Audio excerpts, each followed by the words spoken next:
I was sitting on the veranda, sipping hot coffee from my favorite mug, when I heard the light pattern of bare feet on the wooden floor. A moment later, small arms grabbed my leg, and I smiled and leaned down. "Max, you promised to help me build a ship." The voice was full of determination, and the boy's blonde curls were disheveled in the wind. I placed the mug on the railing and picked him up. "So this is where you've been hurrying since this morning, Leo?" I asked, raising it above my head. The kid laughed loudly. "Yes, we need the fastest ship, so that we can swim far, far away. You're a sailor, Max. You know everything about ships, sailor." I chuckled. "Well, maybe a little. But for such a journey, we will need a special ship. Ready to help me build it?" Leo nodded vigorously and jumped out of my arms, immediately grabbing my palm. I couldn't help but smile. "Then let's go to Mom, have breakfast, and go in search of materials." The house smelled of coffee and fresh baked goods. I noticed Lily standing at the stove, stirring something in a pot, her long brown hair in a loose braid, and a slight smile on her face. I felt calm in this house. There were no demands, no reproaches. Here I was needed not as a source of money, but as a person. Lily turned around and met my gaze. Her warm brown eyes, which always conveyed concern, lingered on me a little longer than usual. "Good morning, Max," she said, coming closer and lightly touching my hand. "Good," I replied, leaning down to steal a light kiss from her. Leo, who was already sitting at the table, impatiently tapped it with his spoon. "Max, we can't have breakfast forever. We need a ship." Lily laughed, and I nodded to the baby. Okay, Captain. As soon as we eat, we'll go to work." After breakfast, we went to the shed where I stored various boards and tools. Leo was running around, excited about the upcoming construction. "Max, will the ship have a sail?" he asked, enthusiastically picking through the small pieces of wood. "Certainly. A real ship cannot exist without a sail," I smiled, picking up suitable boards. We spent several hours working together. I sawed the boards, and Leo brought nails and tools, sincerely helping in everything he could. Every time I looked up, I saw Lily watching us from the window, her face lit up with a soft smile. When the ship's hull was ready, Leo clapped his hands with delight. "He's almost real. Now we need to paint." "Yes, but first, let's make a mast," I said, handing him the rope. We continued to work, and with each passing moment, I felt myself becoming more and more attached to this boy and this life. At some point, I raised my head and met Lily's gaze again. In her eyes, I saw love not restrained, inexpressive, but open and warm, the one that I had been looking for so long. I loved her too, without a doubt, without looking back. This was my second attempt at love, but this time I was sure. This is a real, strong haven in which I found my home. Here, among the shavings and the sun, I was truly happy. Sitting in the shade of a spreading palm tree at the edge of the beach, I watched the sun break through its long leaves, drawing light reflections on the sand.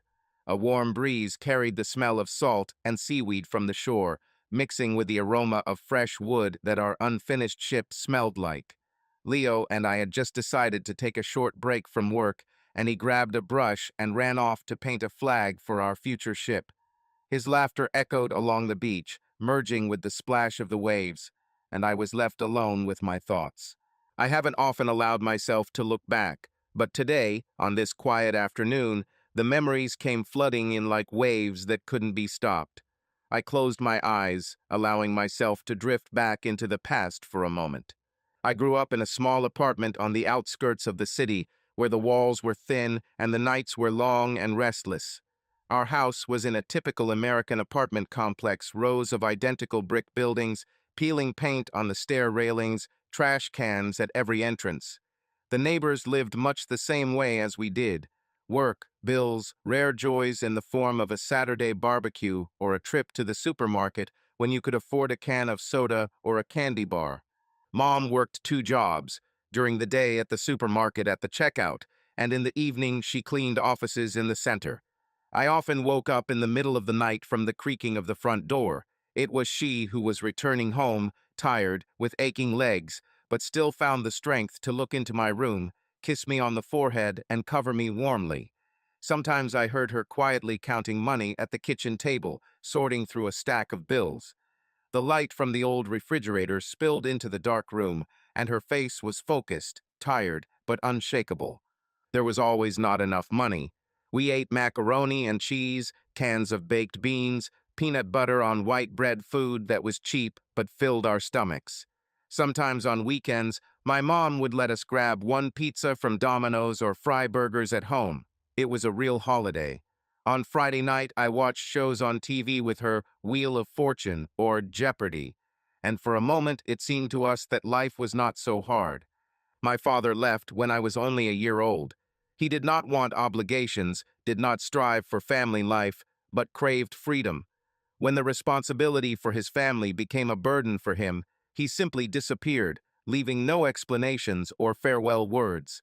For a long time, I could not understand why he chose this path, but over time I realized some people are simply not ready to be parents, no matter how they seem at first. I have seen other families live differently. Sometimes I stayed with friends, and their houses seemed like something from another world.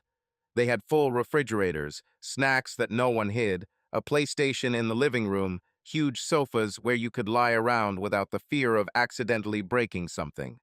Their parents drove large subs, picked them up from baseball practice, and stopped at Chick-fil-A or McDonald's for dinner. These little things seemed like an unattainable luxury to me. But I didn't envy, I dreamed. One evening when I was 12, I stood at the window, looking at the neighbor's family. Father, mother, and two children laughed as they set the table in the yard.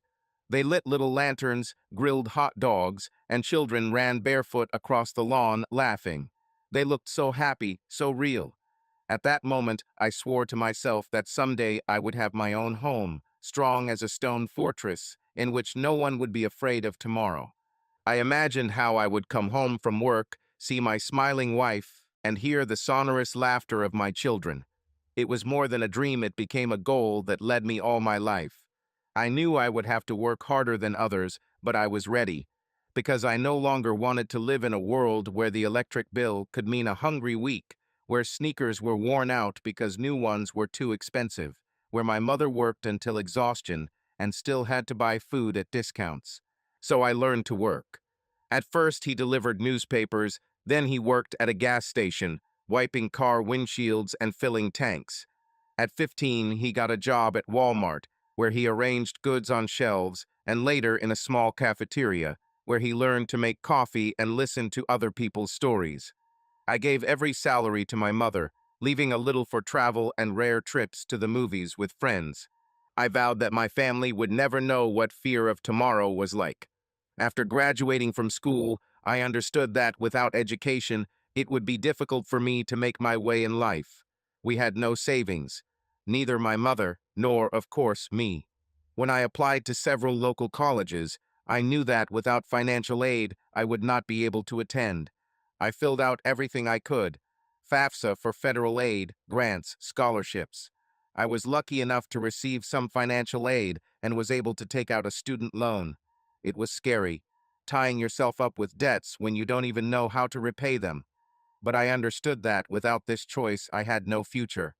I moved from my hometown of Elm Ridge to a larger downtown, Bridgetor, where the state university was located. I chose a practical college, since studying here was cheaper than in prestigious institutions. I couldn't afford campus housing, so I rented a tiny apartment on the outskirts, in a complex where the walls were as thin as when I was a kid and the neighbors weren't always sober. I went to classes during the day and worked in the evenings. At first, I got a job at a gas station. I carried boxes, washed car windows, and sometimes replaced cashiers. It was a tedious job, but I was paid minimum wage and every cent mattered. A couple of months later, I found another part-time job in a cafe where I fried burgers and washed dishes. Sometimes, when random opportunities arose, I worked part-time at a construction site unloading trucks, helping paint fences, carrying bricks. These night shifts were hard for me. I returned home at 2 or 3 in the morning, collapsed on my creaky bed, and a few hours later got up again to study. I drank cheap coffee from convenience stores and lived on frozen meals that I microwaved. but I held on.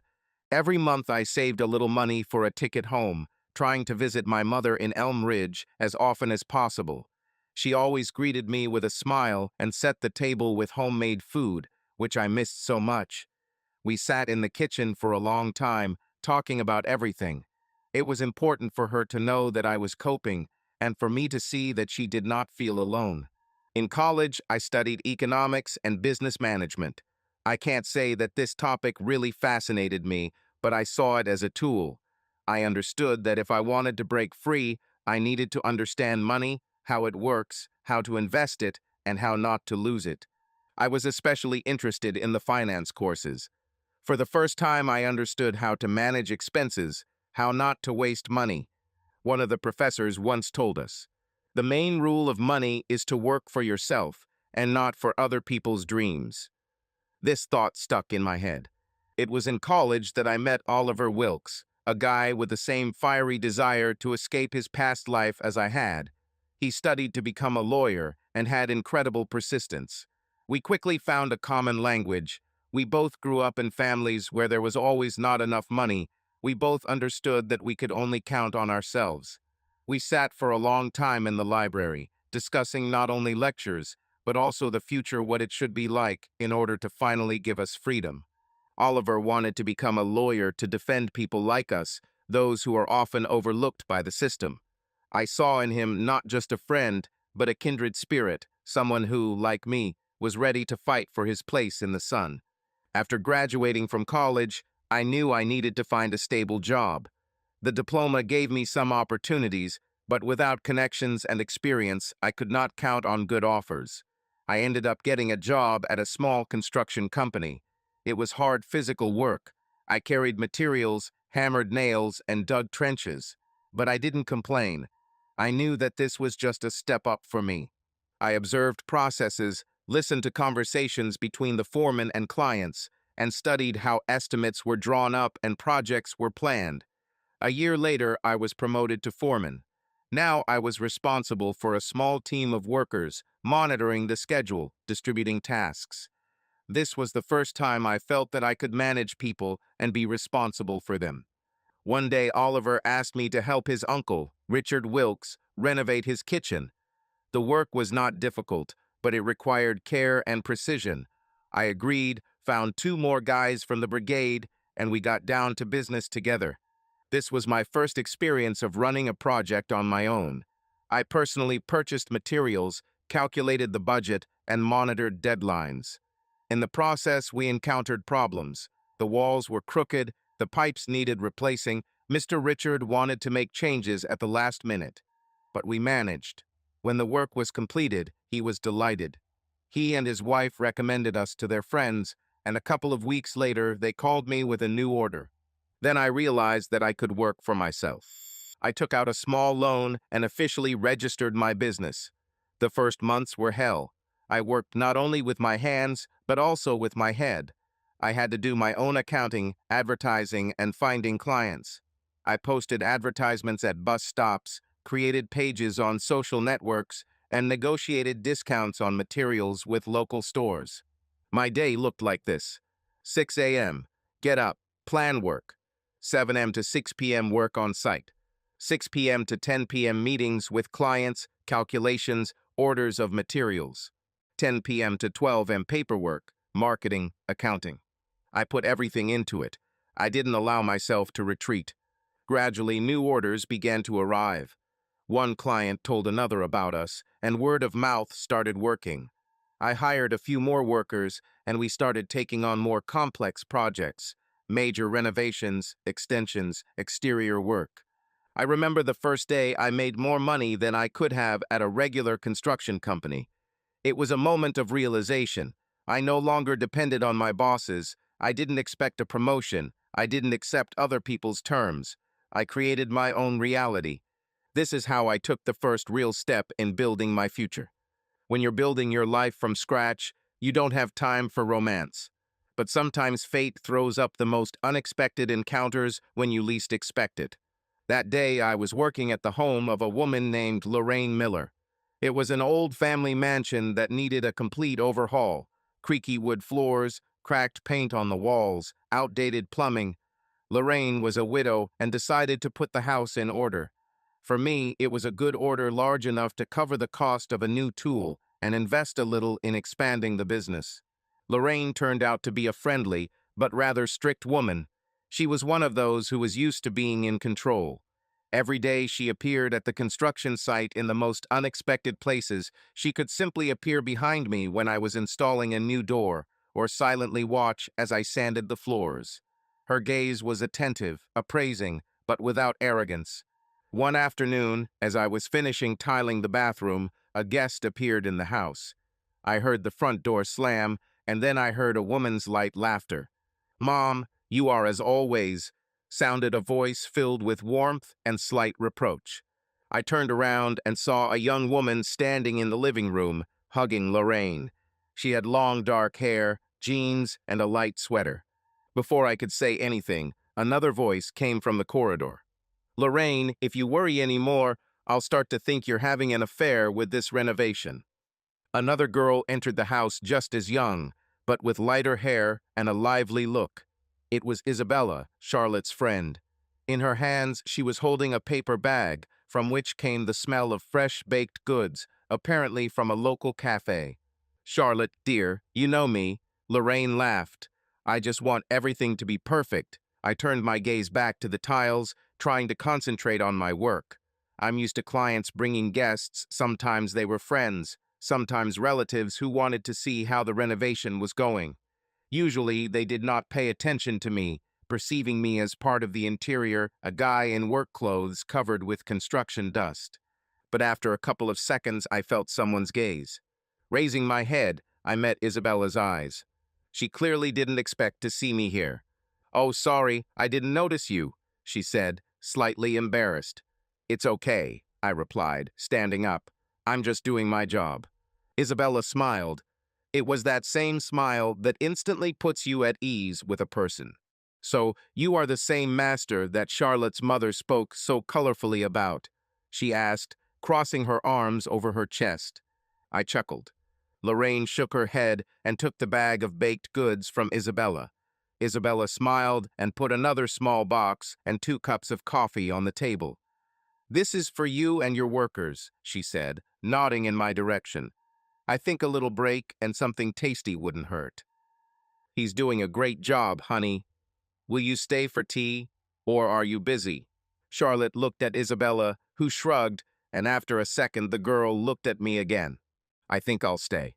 She smiled again, and I suddenly realized that this day could be remembered not only by good work, but also by something more.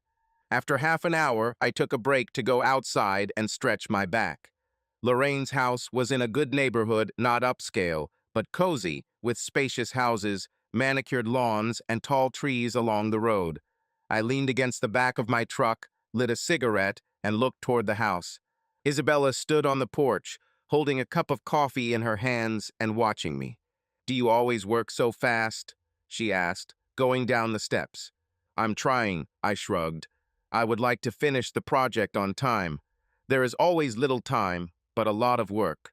She took a sip of coffee and frowned slightly. "Lorraine told us that you started your business from scratch. This is true." I nodded. "Something like this.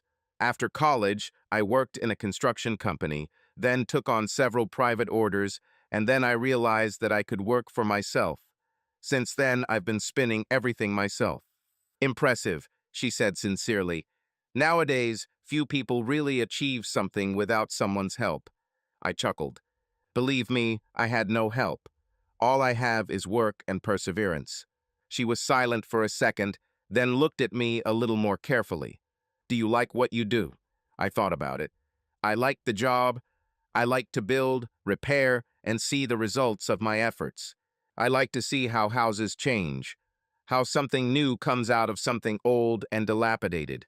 In the future, buy and furnish your own home." She smiled.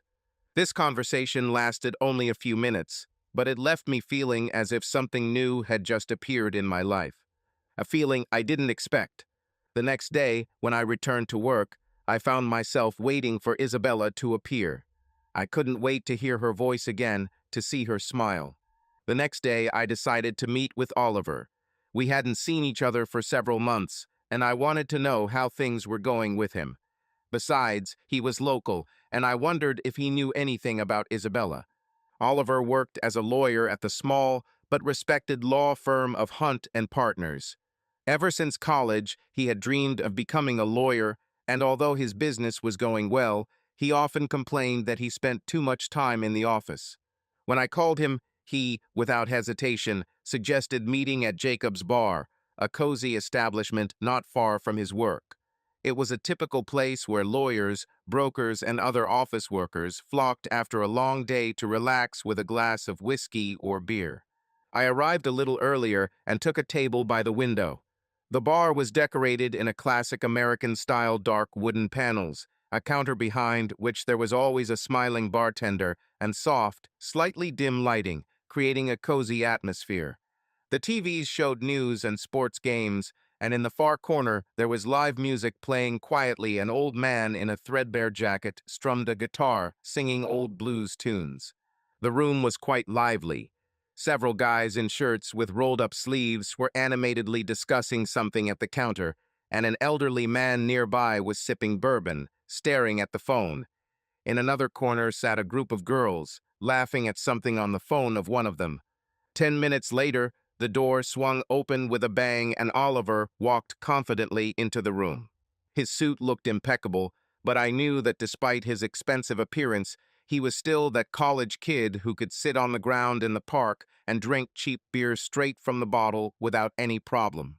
Max, finally, he patted me on the shoulder and sat down opposite me. "How are you, buddy? Still up to your neck in work?" I chuckled. "As you can see, I work tirelessly. And now you are an important person, suits, documents, courts." "Oh yes, this is exactly how I imagined my adult life, 20 hours a day, sitting in the office and listening to rich people trying to sue each other," he chuckled. "But I admit, the work is interesting. Sometimes there are such cases that at least write a book." We ordered a beer each, and the conversation gradually moved on to its usual course. We discussed old acquaintances, remembered our student years, and even laughed about how we once almost got kicked out of the course for arguing with a professor about the real estate market. But at some point, I decided it was time to ask the main question. Talking about Isabella. "Listen, Oliver, do you happen to know a girl named Isabella, friend of Charlotte Miller?" He thought, twirling the edge of the napkin around his finger. "Isabella? Yes, I think I know who you're talking about. She studied at the same university as us, but was in a different department. As far as I remember, she studied art or something related to design." "Exactly?" I asked again. "Absolutely. She was always different from the rest. You know, there are people who stand out not only for their appearance, but for their energy. That's exactly what she was like. Smart, ambitious, with a lively look. Not the kind of person who just goes with the flow." I nodded, remembering her confident smile when we talked outside Lorraine's house. "What, did you meet her?" Oliver raised his eyebrows, grinning. "You can say so. I met her at one of the orders. I found her." "Interesting." Oliver narrowed his eyes and grinned. "Are you saying you finally like someone?" "Max, I was starting to worry that you liked my company more than women." I shook my head but chuckled. "I just didn't expect to meet someone like her. There's something about her." "What attracts you?" I looked at him and nodded. "Yes, maybe I can't explain it." Oliver took a sip of his beer, looking at me thoughtfully. "You know, I ran into her a couple of times at university events. She was always confident and ambitious. I think you should find out more about her." I thought about his words. "Does she have someone?" Oliver shook his head. "Don't know." This information got me thinking. Perhaps I actually had a chance to get to know her better. But before I started thinking about anything more, I needed to finish working on Lorraine Miller's house. The evening was drawing to a close. The bar filled with even more people laughing, talking, some ordering another round of drinks. Oliver looked at his watch and sighed. "I have to get up early tomorrow, and I think you will too. So let's make a deal. If you decide you want to get to know her better, I'll help you get some information. After all, I'm a lawyer. I know how to delve into details. I chuckled. If necessary, I'll contact you. We paid, went outside, where it was already noticeably colder, and went in different directions. I got into my truck, started the engine, and looked in the rearview mirror. The relationship between Isabella and I began unexpectedly, but quickly. We began to meet often at Lorraine Miller's house, where I continued to renovate, and when she came to visit Charlotte, she always stayed a couple of minutes longer than required to simply say hello. At first it seemed like an accident light, unobtrusive conversations in the hallway, fleeting smiles, short jokes. But gradually it became clear that there was a tangible spark between us. She wasn't the kind of girl who flirted or played hard to get. On the contrary, there was always confidence in her gaze. When she asked how work was going, it seemed to me that she was really interested in the answer. I felt it in every cell of my body. Her presence changed my day. Our first real date happened spontaneously. It was a normal working day. I was finishing laying the hardwood floor in Lorraine's living room when Isabella appeared at the door again. "Max, do you have plans for the evening?" she asked, smiling as if she already knew what I would answer. I looked at her, surprised. "Only if they include dinner and good company," I grinned, leaning on the hammer. She laughed. "Then great. I know one place. Meet me at 7. I nodded, feeling a strange excitement that I hadn't felt in a long time. In the evening, I arrived at a small Italian restaurant by the river that she had chosen.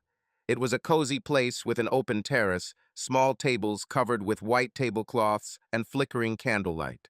The air was filled with the aromas of fresh pasta, olive oil, and red wine. Somewhere in the corner, a musician was playing the violin, creating an atmosphere of lightness and comfort. When Isabella entered, I noticed the waiter's gazes linger on her for a second. She looked elegant, but without unnecessary pathos: jeans, a light blouse, her hair slightly disheveled by the wind. She was a natural. We ordered wine, and the conversation flowed naturally. She said the same thing as Oliver, only in more detail, that she studied design and dreamed of opening her own studio. But like many young professionals, I was just looking for opportunities to get started. She talked about her passion for creating cozy interiors and how she loves working with colors and textures. "I've always been attracted to the idea of making home a place where you want to come back," she said, looking at me over her glass. I chuckled. "You and I are doing almost the same thing. I create houses, and you make them beautiful." She nodded. "Perhaps someday we will work together." I felt like those words left something more than just a joke in the air. I told her about my journey, about how I built a business from scratch, how I carried bricks, spent nights counting estimates, closing loans, fearing that I wouldn't be able to handle it. How I learned not only to build houses, but also to manage people. She listened carefully, and for the first time in a long time, I felt that I could speak honestly, without hiding any difficulties or fears. When dessert was brought, tiramisu, which we decided to take for two, we fell silent, just enjoying the moment. From that evening, everything moved even faster. Isabella was a person who was not afraid to show her feelings. She texted me in the morning, brought me coffee when she knew I was having a long day, and called me just to find out how I was doing. I'm not used to this kind of attention. I was too busy with work. But Isabella saw. She looked at me as if she knew something about me that I myself did not yet understand. She wasn't afraid to speak up. If I was tired, she didn't say, "Oh, poor thing," she said, "Max, you need rest. Let's go somewhere for the weekend." If I doubted some work decision, she would ask, "What exactly do you want?" We were different. I am used to building my life on survival, on struggle. She lived with the feeling that the world can be changed if you have a goal. But one thing united us: the dream of a home that would truly be ours. Despite the fact that we grew up in different conditions, I did not have a father, and she, on the contrary, had a large and friendly family. We both wanted the same thing. I wanted my children to never have the fears that I had, so that they don't fall asleep hearing their mother counting the last money. She wanted to create a home that people would want to return to, where every corner will be filled with warmth and comfort. By that time, my business was already taking off. I expanded the team, started taking on large orders, and was able to close all the loans. For the first time in a long time, I had not just a job, but a future. And now that she was nearby, I began to think not only about how to earn money, but also about why I was doing it. One day, we were sitting on the roof of her house, drinking wine and watching the sun slowly disappear behind the horizon. "Where do you think you will be in 10 years?" she asked. I looked at her and, without hesitation, answered, "In a house that he built himself, with my wife and children." She smiled. "Good plan. And you?" "In the same house. With you." We were silent, looking at the evening city, and a month later I decided to propose to her. This is how my marriage began. Isabella always dreamed of a big, luxurious wedding where everything would be perfect, from exquisite decor to live music and hundreds of guests. She had imagined this day since childhood, leafing through glossy magazines, planning every detail in her head. And now that this moment had come, I knew that I wanted to do everything possible for her to make this dream come true. By then, my business was thriving. We took on large orders, I expanded the team, and financial stability finally allowed me to not count every dollar I spent. Therefore, I spared no expense to make this day truly unforgettable for Isabella.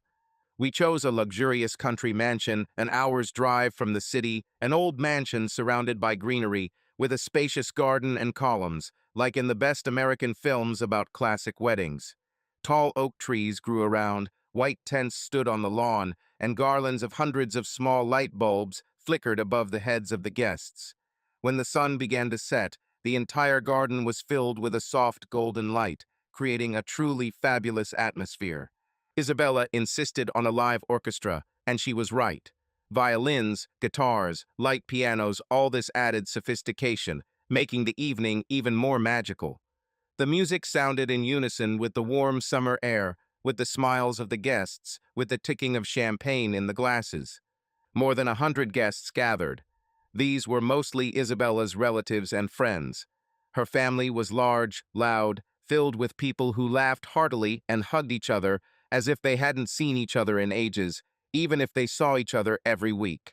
There were far fewer people on my side. Basically just my mom and Oliver.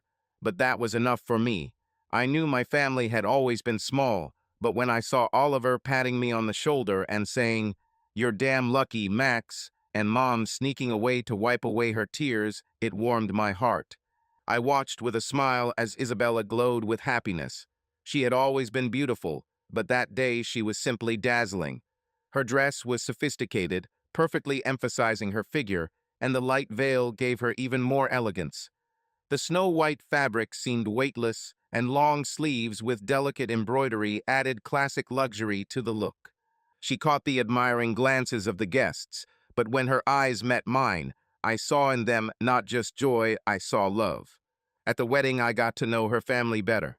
Margaret, her mother, turned out to be a warm and energetic woman who did not hide how proud she was of her daughter. She held my hand and said, "You have to take care of her, Max. She's strong, but she also needs support." Sophia, Isabella's younger sister, was the complete opposite of my wife, more explosive, emotional, with endless energy. Her husband, Andrew, seemed like a man who had gotten used to her temperament and had learned to smile about it. Aunt Clara and Uncle Robert, two incredibly charming people, knew 1,000 stories about Isabella's childhood. They told how she staged impromptu performances as a child, drew dresses for dolls, dreamed of becoming a designer, and was always the main ringleader at family holidays. I felt that they were sincerely happy for her. They accepted me, and it meant more to me than they could ever imagine. Isabella's father, William, died of a stroke 5 years ago. This day would be special for him. We honored his memory by raising our glasses in his honor. Margaret spoke fondly of what a caring husband and father he was. At some point, Isabella's eyes filled with tears, but she immediately smiled. "I know he would be proud to see me so happy," she said, squeezing my hand. This moment made the evening even more soulful. Despite all the joys, we did not forget those who were important. The ceremony took place in a surprisingly warm atmosphere. We exchanged vows in front of all the guests. I remember how her fingers trembled when she put the ring on me, how her voice trembled slightly when she said the words. "You have become my home, and I promise to be yours." I swear I have never been so calm and confident in my decision. After the official part, we moved on to the first dance. It was a moment when the whole world seemed to freeze. We moved to the sounds of "Can't Help Falling in Love," and I felt her fingers squeezing mine, her breathing even and calm. I don't remember how long this dance lasted. Maybe a minute, maybe forever. But I wanted this moment to last forever. Fun, toasts, and a long evening. After the dance, dinner began and the fun continued. We laughed, raised our glasses, took pictures, ate cake, and just enjoyed the moment. At some point, Oliver came up to me, holding a glass of whiskey in his hands. "You know, Max, I'm not surprised that you were able to build a business, but I'm surprised that you were able to find a woman who makes you smile the way you smile now." I laughed. "You know, Oliver, sometimes the right things happen not because you were looking for them, but because you were ready for them." He nodded, patted me on the shoulder, and walked away, leaving me in a circle of happy people. The night lasted a long time. We danced, sang, and had fun. The aroma of flowers and expensive wine was in the air. The laughter of the guests mixed with the music, and the sky was strewn with stars. After the wedding, our life together began, and everything seemed truly new, even though we already knew each other quite well. Isabella always dreamed of a spacious house with enough space for her family, guests, and in the future for children.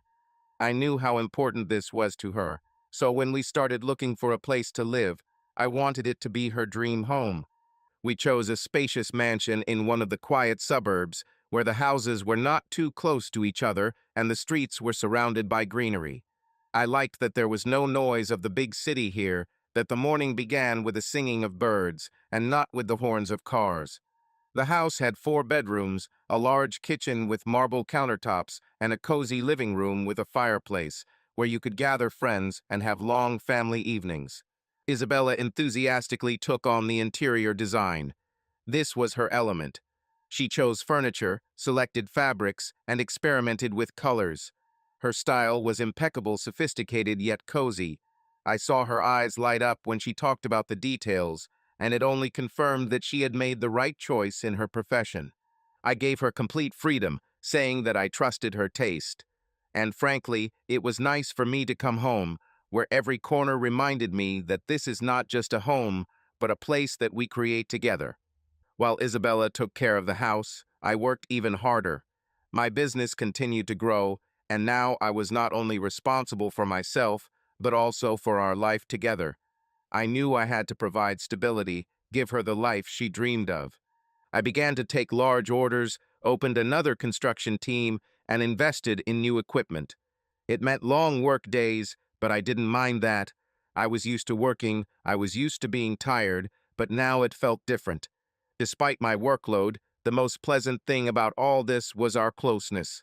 Isabella was not just my wife, she was my support, my motivation. She often repeated that I was the best man she could meet, that I was a hard worker and a strong person. She always knew when I needed rest, when I needed moral support, and when just silence. I returned home late, tired, sometimes exhausted, but her smile instantly relieved all the stress. "How was your day, Max?" These simple words, spoken sincerely, meant more to me than any compliments. She didn't just ask, she actually listened. Every night she gave me the passion I could only dream of.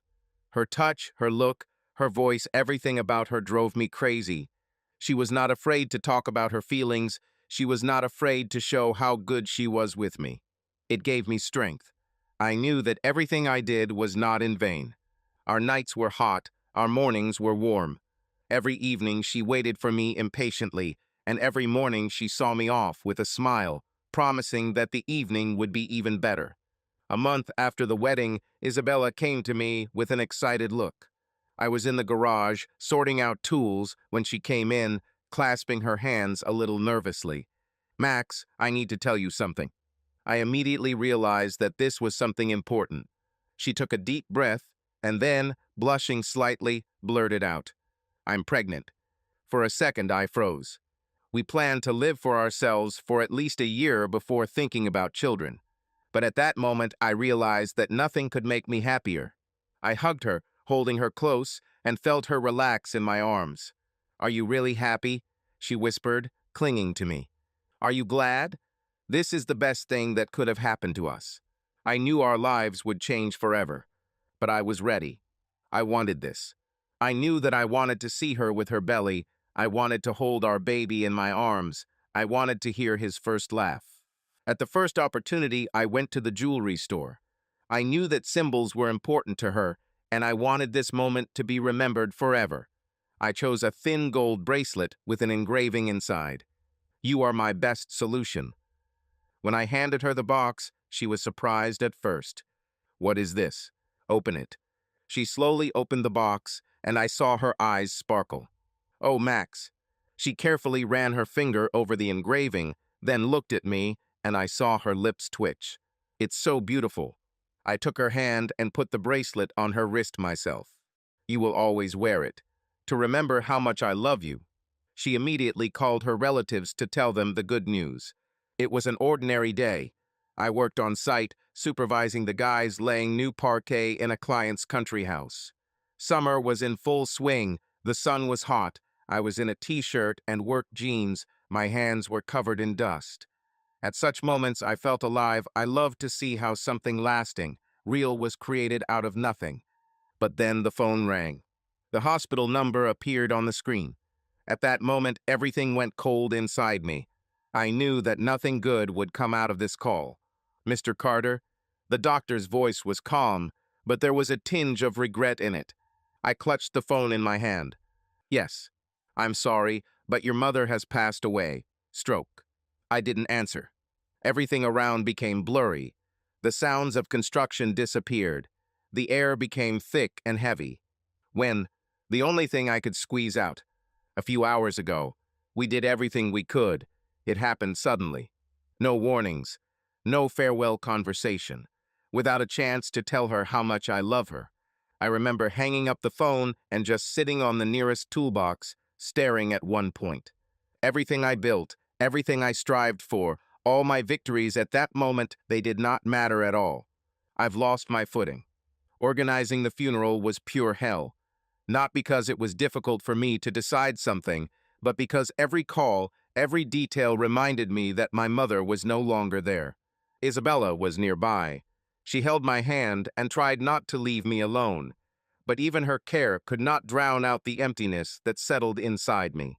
I remembered how my mother worked 2 jobs, how she counted money at night, how she never complained, no matter what. Everything I did in life, I did for her. But now she is gone. When Isabella was 6 months pregnant, her mother, Margaret, came to us. She said that she wanted to help her daughter, but I knew that she had come for a reason. Margaret was a dynamic woman, a true force of nature. She always had everything under control. There was no chaos, doubt, or weakness in her world. She was the kind of person who made plans 5 steps ahead and expected everyone around her to follow them. From the first minutes, changes began in our house. Margaret took over the space as if she had lived with us all her life. "The baby should sleep in a room closer to your bedroom.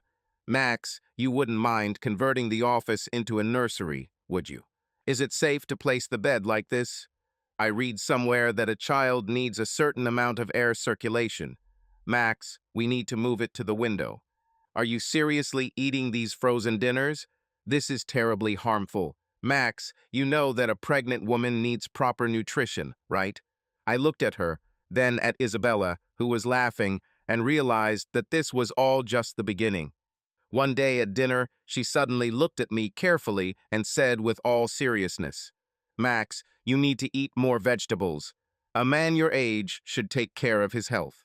I looked at my plate, where there was already a double portion of broccoli. "And a man in my position should take care of his mental health," I muttered, glancing sideways at Isabella. She covered her mouth with her hand, holding back her laughter. But Margaret was unstoppable. She got up earlier than everyone else.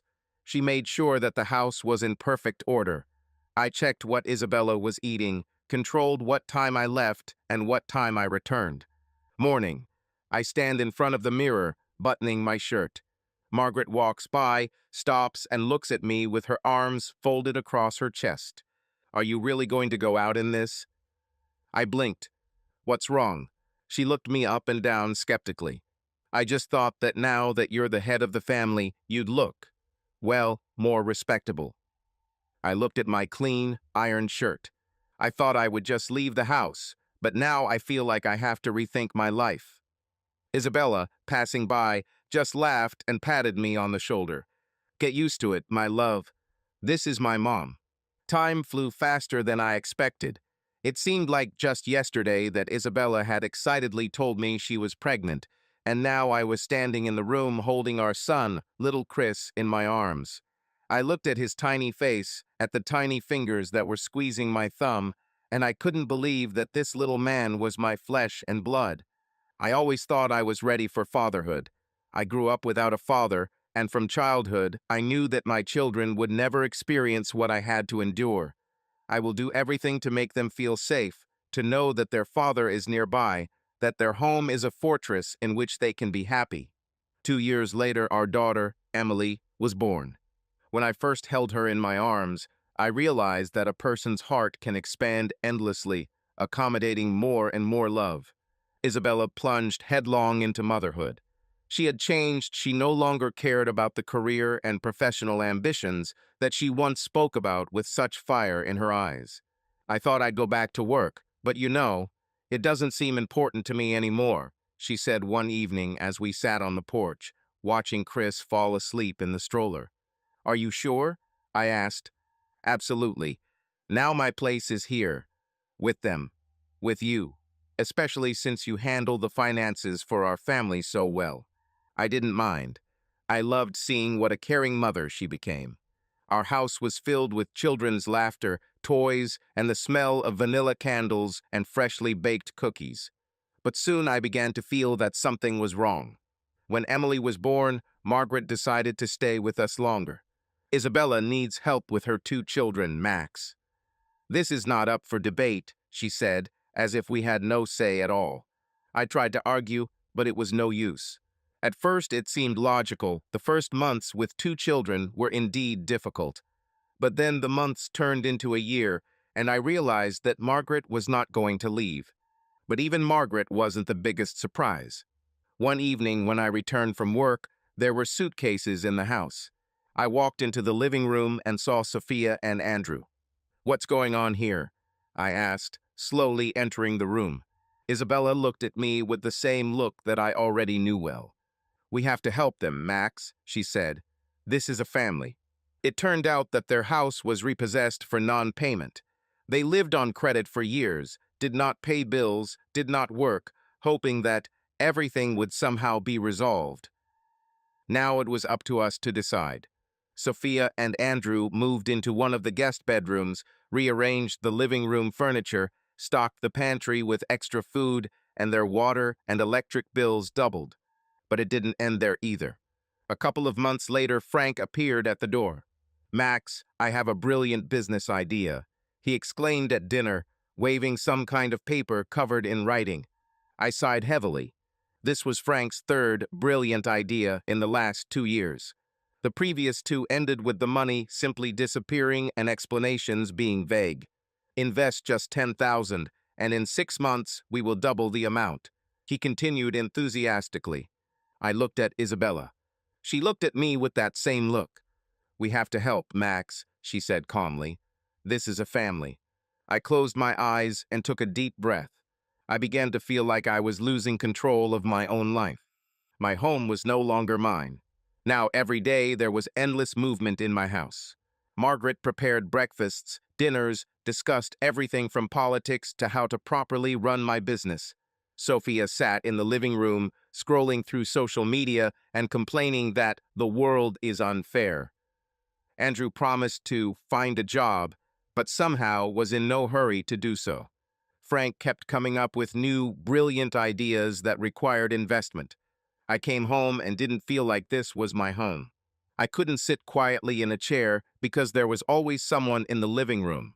I couldn't make myself coffee in the morning because the kitchen had long ceased to be my territory. I couldn't say no because every time I heard the same thing. This is family. Gradually, the children began to turn from cute angels into little racketeers who do not need their father's attention, but only financial support for their million-dollar demands. Chris declared, "Dad, I need a new motorcycle. I can't ride this bucket." Emily didn't lag behind. "I want a trip to Europe with my friends. Everyone has already been there, but I haven't." Every day there was a new "I want." The latest iPhone, designer clothes, private trainers, personal lessons, vacation trips. They no longer asked, they demanded, and it seemed that their appetites were growing every week. But perhaps the most offensive thing was that no one from this entire family ever asked what I wanted. Perhaps I should have stopped all this then, not been a weakling, put everything in its place. But then it would have meant complete defeat, divorce. The children would have remained with Isabella 100%, since she indulged all their whims, and was only the one who spoiled their paradise with her eternal fatigue and lack of mood. Finances would also have to be divided in half, as well as alimony for the children and payments to Isabella, whom I so naively loved. My male ego couldn't stand it. It would be a complete collapse. Maybe that's why my naive brain and love so blindly continued to believe in a big and happy family. I've always known that people change over time.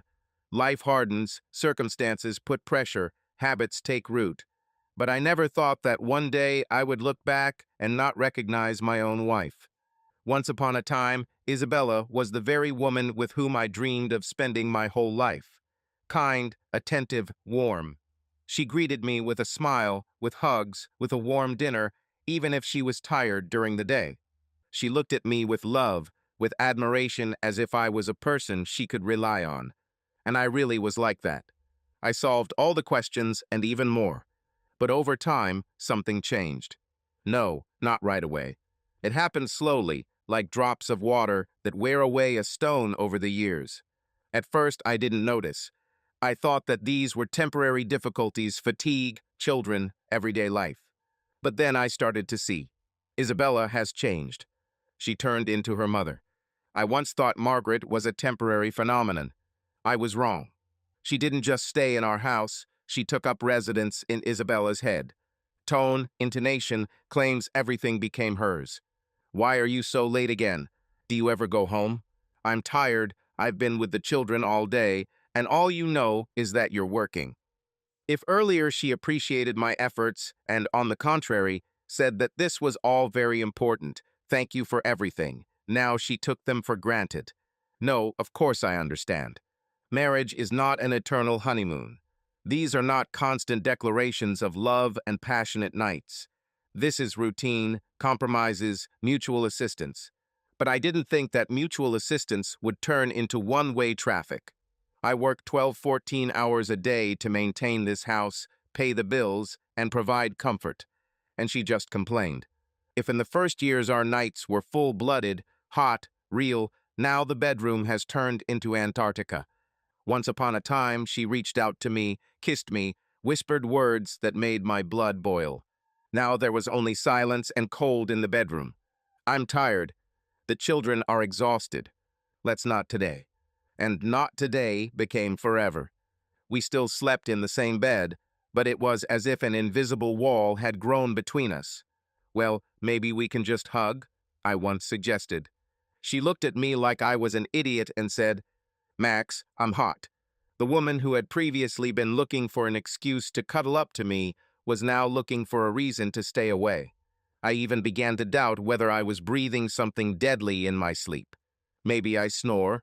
I asked Oliver one day when we were sitting at the bar. "No, brother," he grinned. "You're just married." Although, after a couple of unsuccessful attempts to build a family, I realized that everything is fair. I give money, they give sex. The economy is pure water without illusions. It's just that the investment doesn't pay off. "It's just that my investments aren't paying off," I said. We both laughed, but I knew there was some truth to it. Isabella and I became like neighbors who live in the same apartment but lead different lives.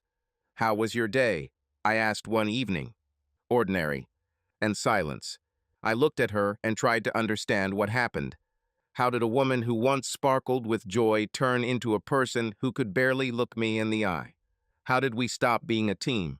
Our evenings began to feel like a repeating scenario. What's left? Work. Only work. I threw myself into business because it was the only thing that gave me meaning. I was respected at the construction site. Clients appreciated my work. I felt needed. What about at home? I felt out of place. I built a house in which I no longer had a place. What's next? I didn't know. Perhaps God had mercy on me, or, on the contrary, he decided to finally finish me off. Because by chance, on one of my rare days off, I learned something that I probably shouldn't have known. The day turned out to be hot.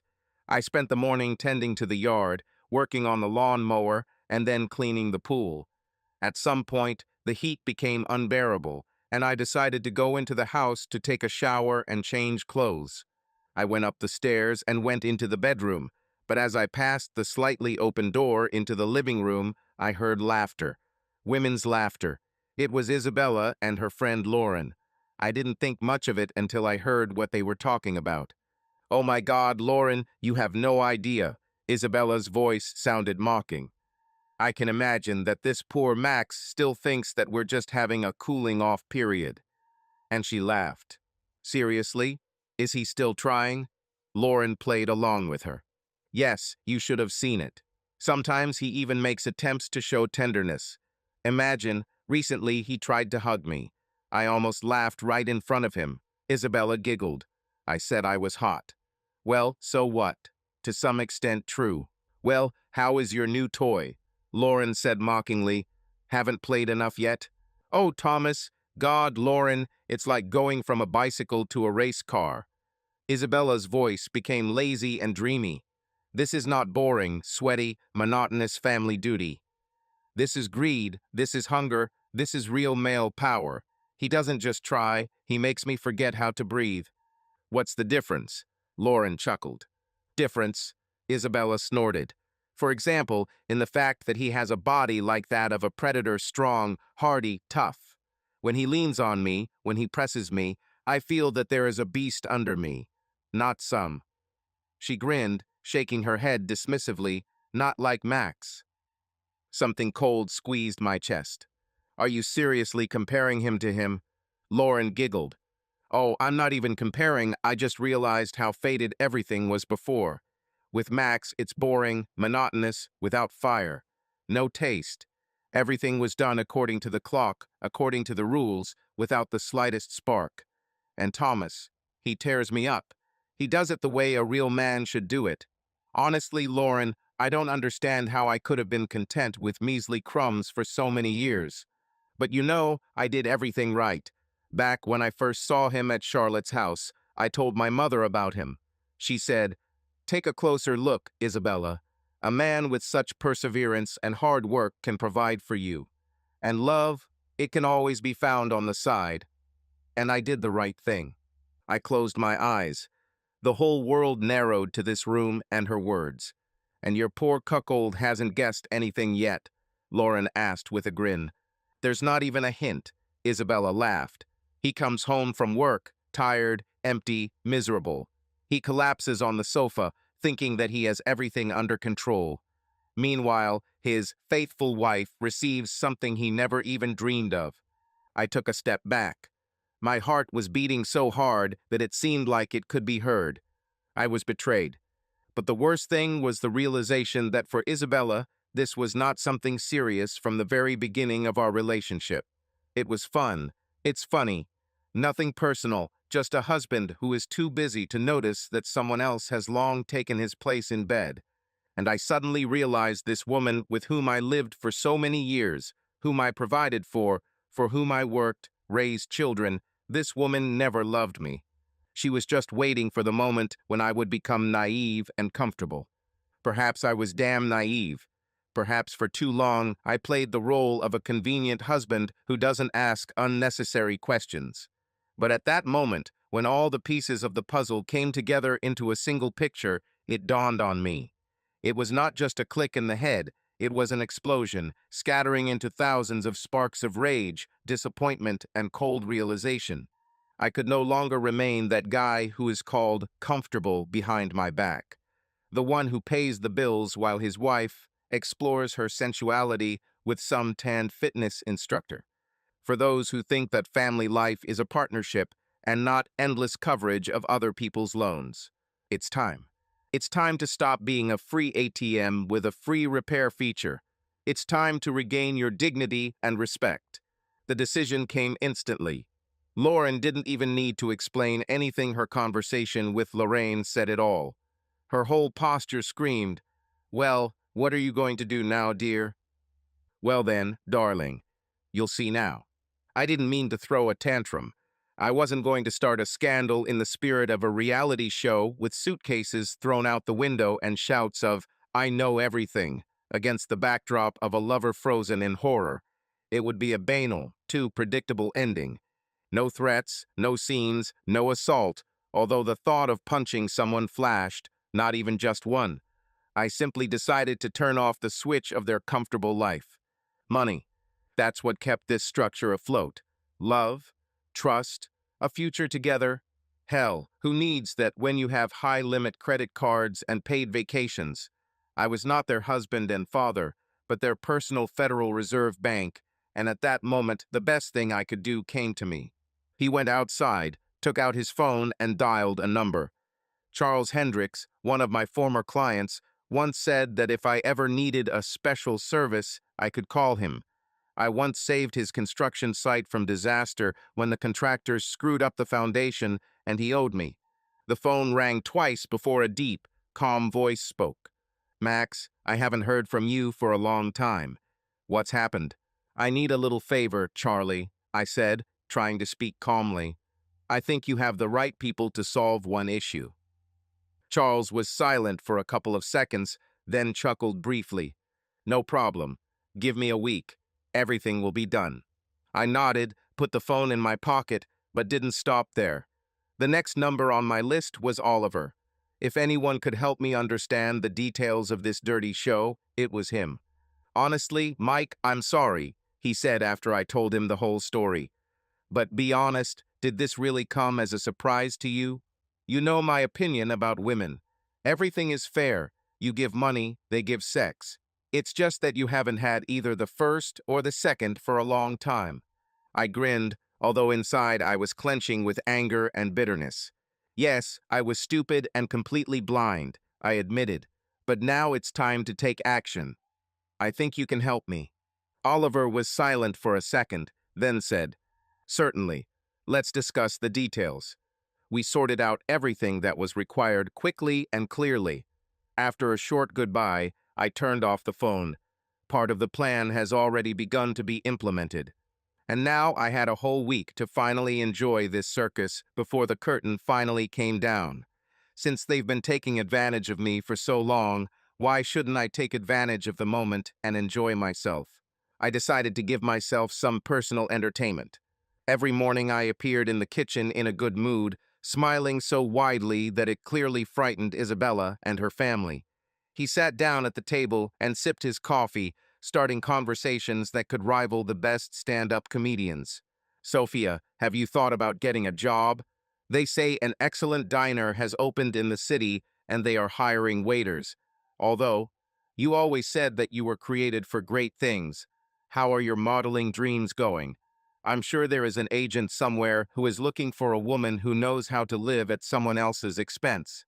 Andrew, her husband, sat opposite her, his head buried in his phone, pretending that this did not concern him. I smiled at him. "Andrew, buddy, you wanted to start your own startup, right? What's your idea for an app for lazy bums?" "Oh, sorry, for optimizing home space. It seems investors haven't lined up yet." He just muttered something under his breath. My mother-in-law, of course, could not ignore my friendly conversations. She looked at me critically and said, "Max, you're acting strange. Did something happen?" I shrugged. "No, Margaret, I'm just thinking about the future. Suddenly, we all will soon have to get used to new realities. By the way, do you know where you can rent a house inexpensively?" "Yes, purely hypothetically. She frowned, but did not attach much importance to these words yet, and I enjoyed every second. They were used to seeing me as a cash cow, and I decided it was time to finally have some fun, watching them get nervous, not understanding why my tone had suddenly changed. The children were not left unattended either. Chris burst into the kitchen with the traditional demand. "Dad, I need money. My friends and I are going to Miami for the weekend." I made a thoughtful face. "Great idea, son. It's great that you learn how to make money so early. It will be a valuable experience." "What?" He stared at me as if I had just spoken Chinese. "Well, you don't think I'll give you money for a party?" I took a sip of coffee and smiled. "I'm sure you can handle it yourself. Maybe you can get a part-time job." Chris was clearly not ready for such a turn. His mouth opened, then closed, and then he just turned around and walked away, muttering something under his breath. Emily appeared a little later with a face full of confidence.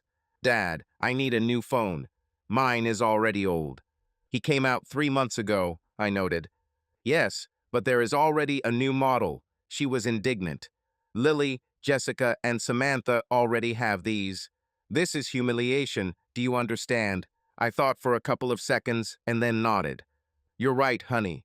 This is truly terrible. Do you know what we'll do? Take the catalog, choose any model, and put it on your gift list for next year." "What?" Emily lit up like fireworks. "Dad, this is not serious." "Well, I'm working seriously to pay for all your urgent needs," I smiled. "Maybe now it's your turn." And that was just the beginning. On Monday, the first stop will be the bank. Fitness club, canceled. Favorite beauty salon, goodbye. Payment for a new BMW. Good luck finding a new sponsor. Credit cards, blocked. Joint account, closed. I decided to close access to the feeder. Everything was as easy as shelling pears. I even left a note on the kitchen table so they wouldn't have to rack their brains. "Sorry, but your limit has been reached. The bank no longer issues loans without collateral. Your balance, $0. Good luck." I didn't care how they would react. Will it be a shock? Anger? Trying to call me sobbing and assuring me that I got it all wrong? Doesn't matter. The process itself was important. I turned off the phone and went to Oliver. He should have already had the documents ready to sell my business. When I entered his office, he was already waiting for me, papers laid out on the table. He looked at me over his glasses, folded his arms over his chest, and asked, "Are you sure?" "100%, I answered without hesitation. Oliver sighed heavily, shook his head, and muttered, "Damn. Then sign here." He pointed his finger at the paper. After a friendly hug with Oliver, I called a taxi and went to the third point of my plan, Charles Hendricks.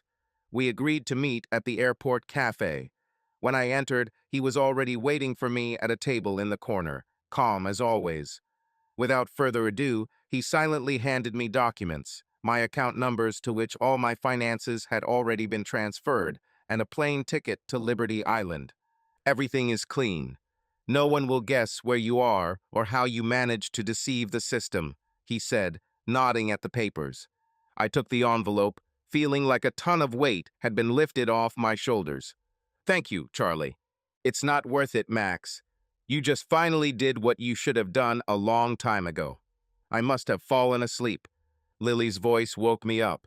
She stood in front of me, such a small, seemingly completely nondescript woman, but there was something dazzling about her. Not just beauty in the usual sense, but some kind of special, inexplicable attractiveness. For me, it was like a breath of fresh air after many years spent in a stuffy, musty room. "Max," she said softly, "Oliver has called you 3 times already. Maybe I should call him back." I propped myself up on my elbows, rubbed my face, and nodded. "Yes, it's probably worth it." I looked at Lily and she smiled. We met in her cafe. Lily was the owner of a small but cozy place on the island, where I went on the first day after landing, just to drink coffee and catch my breath. Little did I know then that this chance visit would change my life. That evening, when the cafe was almost closing, we started talking. At first, just about trifles about the weather, about how long I planned to stay on the island. And then, as if something had broken, we told each other everything. She talked about the husband she lost in a car accident while she was pregnant, about how she raised her son alone, how hard it was for her, but she didn't give up. I talked about my past life, about betrayal, about how for a long time I felt like a stranger in my own home. After that, everything happened by itself. I went to the cafe more and more often. Then I began to linger and help with little things. And her son, little Leo, literally never left my side. We built sand forts on the beach, rode bicycles, and learned to race and swim. For the first time in a long time, I felt truly welcome. And one evening, when the three of us were watching some cartoons, I just stayed. We fell asleep on the sofa, and in the morning I woke up and realized that I didn't want to leave anymore. Lily and Eo were only happy. This is how our story began. I looked at her and wanted to take her to bed, but it was daytime, Leo was still awake, and I had to dial Oliver first. Lily, as if reading my thoughts, smiled even wider, handed me the phone and, laughing, ran to her son. But the call still needed to be made. We spoke regularly on the phone, and Oliver was happy to keep me updated on how my former, loving relatives were coping after my disappearance. After I left, their lives immediately went downhill. Isabella, accustomed to luxury, was forced to find ways to pay the bills. For the first couple of months, she still tried to hold on, sharing plaintive stories with friends and hoping for help from those around her. But no miracles happened. Margaret, too, was not used to the new state of affairs and quickly began accusing her daughter of fucking up her main sponsor. Sophia and Andrew, left without comfortable free housing, were forced to move to a worse apartment with Uncle Frank. He suddenly realized that his business ideas, without my contributions, were no more expensive than a roll of toilet paper. The only people I left anything for were my children. I wrote a letter to each of them explaining the reason for my leaving. I knew they probably wouldn't miss me, but the only thing I advised them was to try to look at life from the other side. I left each of them an invoice to pay for their education, a start to their independent life, as well as a monthly minimum payment for living expenses until they came of age. Everything else is in their hands and will depend only on them. I took a deep breath and dialed the number. Oliver answered almost immediately. Speak already.